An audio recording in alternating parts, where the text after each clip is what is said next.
Ah.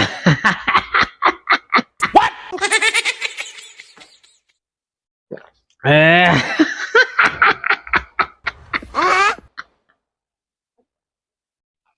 Ah.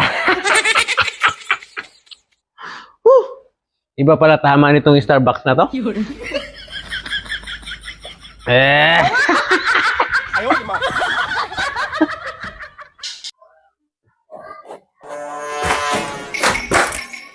What is happening, ha? Hindi mo ako ginising, late na ako eh. Anong ulam mo kahapon? Munggo, O anong araw niluluto ang munggo? Biyernes, O anong araw ngayon? Sabado. O, day off mo ngayon ah. Siguro may babae ka. Sabado ngayon, walang pasok.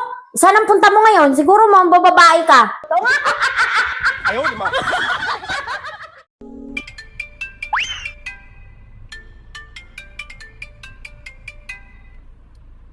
Hello? Sino? Lakasan mo kasi hindi ko marinig. Madilim. Ha? Yung boses mo blurred. Ayaw, di ba?